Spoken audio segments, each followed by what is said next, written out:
What? You want to put an offer in on that co-op? Okay, awesome, but wait, hang on one second. Just hold the phone, okay? Hold the phone. I'm talking all about co-ops versus condos coming up next.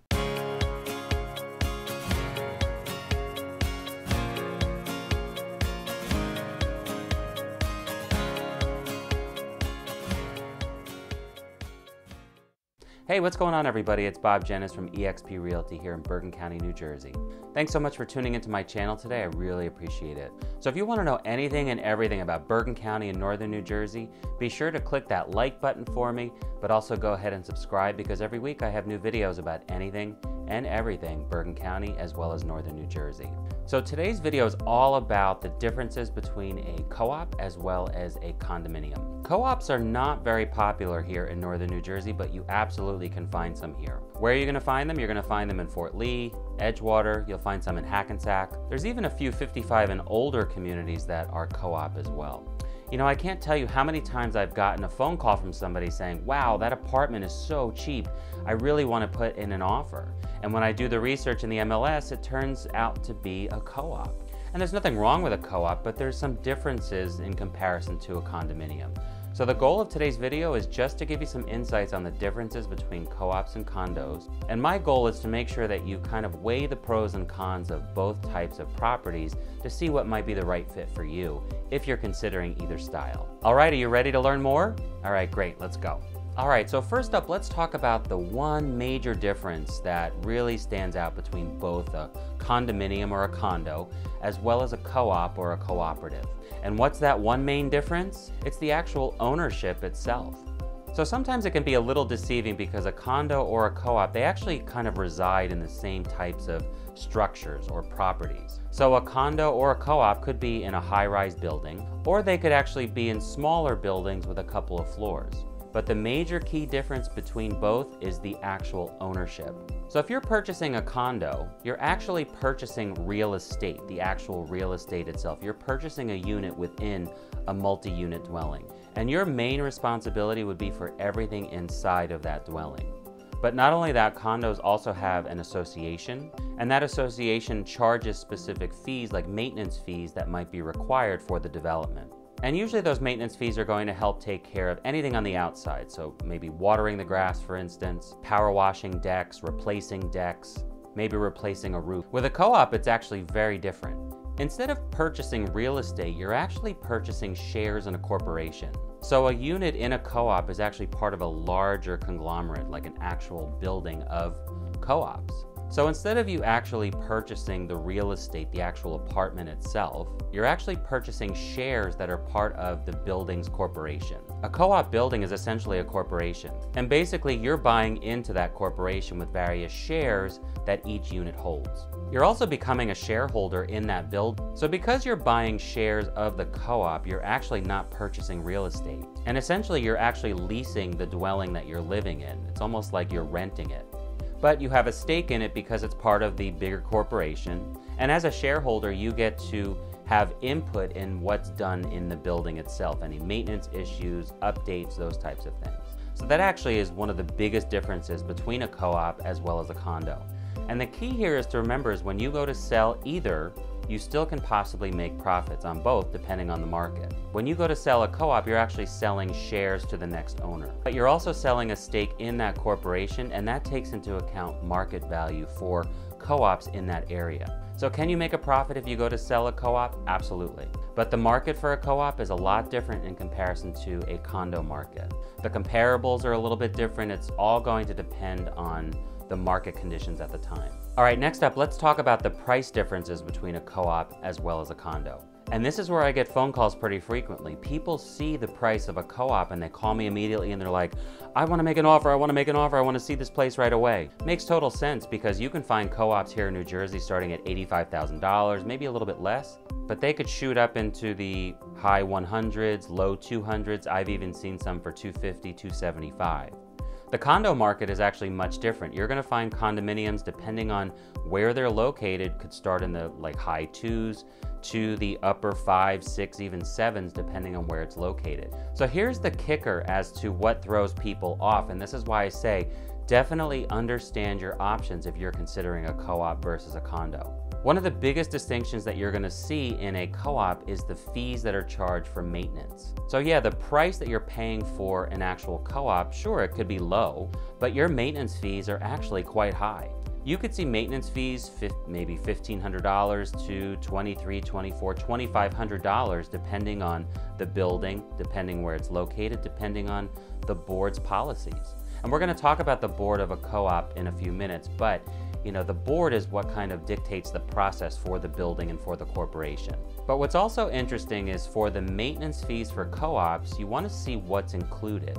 Because many times those maintenance fees might include your gas charge, might include electricity, some even actually charge or include cable as well. So if you think about the difference between a condominium, in a condo, you're going to have to pay for all of those things yourself, right? Those are all separate expenses. And in a condo, you're going to have an association fee, and association fees can really differ just depending on location, depending on what is offered at the development that maybe you're considering. I've seen some maintenance fees in the low 200s to $500, $600, $700 a month, depending on where it's located. And that will get you various amenities. It will get you lawn mowing. It will get you power washing. It could be repairs outside, but you're still responsible for everything on the inside of that dwelling. So you have to purchase your own cable, you'll have to pay separate taxes as well. All of your utilities will have to be paid for also. So in a co-op, all of that is rolled into a monthly maintenance fee. So basically with a co-op, there's a shared tax bill that everyone in the building pays for, and that fee is rolled into your monthly maintenance as well. So the biggest complaint I hear of people once they understand the difference between a co-op as well as a condo, if they're looking at a co-op, they say, oh, I don't want to pay that much in a maintenance fee. But here's my advice. If you look at the expenses for a condo and do a side-by-side comparison with a co-op, you might see that you might get more from the co-op than the condominium. Just really depends. You'll also want to consider, if you're in the market for a co-op, how much can you actually write off on your taxes? Some co-ops you're able to maybe write off 30 to 40%, but you want to check into that with a financial person. Add that to your side-by-side comparison to see what makes the most sense for you. All right, next up, let's talk about the governance of a co-op versus a condo. So there's definitely governance for both types. And when I say governance, there's certain restrictions, certain things you have to keep in mind and have to follow based on the rules of either the association of a condo or the board that's part of the co-op. So with a condo, you're going to get something called bylaws. And the bylaws are basically, it's just a huge document filled of information of the things that you can do and you can't do within that condo development. Also, if you're purchasing a condo, it's actually just like purchasing a residential home. You go through the process of getting a mortgage if you need a mortgage, and you can look at various mortgage types, whether it's conventional, possibly FHA. Again, that might be an association rule. You want to check and see, will a development allow an FHA loan? But you go through the standard basic process like you would if you were purchasing a residential property. Now, if you're considering a co-op, you have something called the board. And the board is basically the governing body of the corporation. Board members are residents of the building, and they're making decisions and create rules and guidelines that all residents of the co-op need to follow. So for you to actually consider purchasing a co-op, you have to go through the board and the board's process for you to be approved to actually get residency there.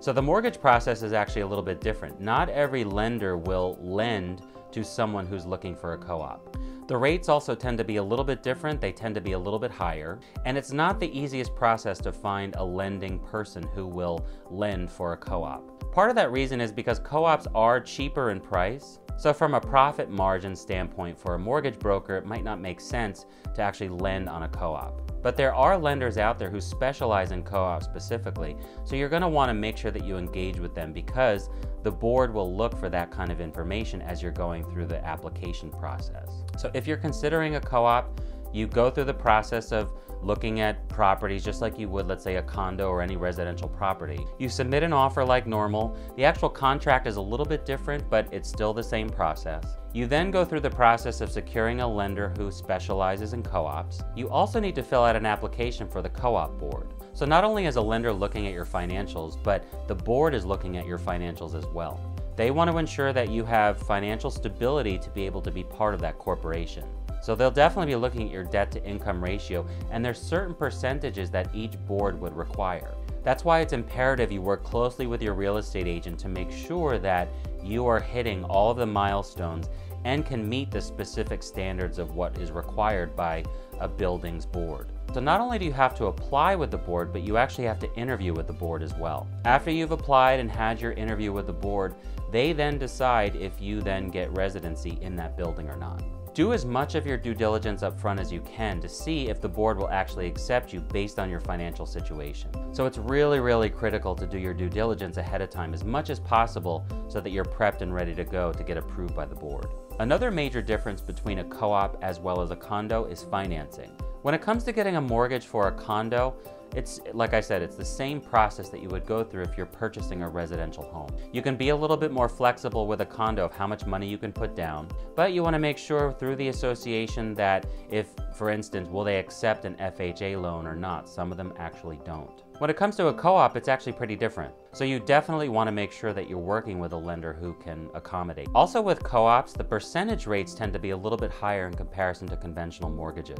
You may not be able to shop around a mortgage as much because you have limited resources available to you. But the thing with a mortgage of a co-op is they actually tend to be very low. Because the price of the co-op that you're paying for is low, your mortgage is not going to be very much. But that's where you definitely want to compare what the maintenance is going to cost plus your actual mortgage that you're paying for that co-op. That's why it's really key if you are comparing a condo with a co-op, look at both options, weigh all of your pros and cons, take a spreadsheet and put everything into columns and see, does it make sense? Is one better than another? All right, so there you go, the differences between a co-op and a condominium. Sure, co-ops could be a great option for you, but once you dig down deep and you start to learn about some of the specifics, some of the maintenance fees that are involved, the board process, you definitely want to weigh those options for either a condo or a co-op if you're considering either. So I really hope this video provided some insights on the differences between a co-op and a condo.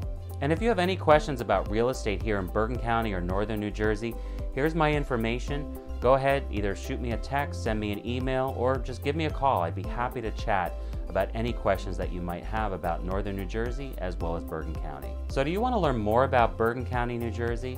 I've got a video that maybe could help. Go ahead and click here. You could see my 7 pros and cons of Bergen County. So again, I'm Bob Dzienis with eXp Realty here in Bergen County, and I want to thank you guys for watching. I really appreciate it. And I'll see you guys next week with my next video.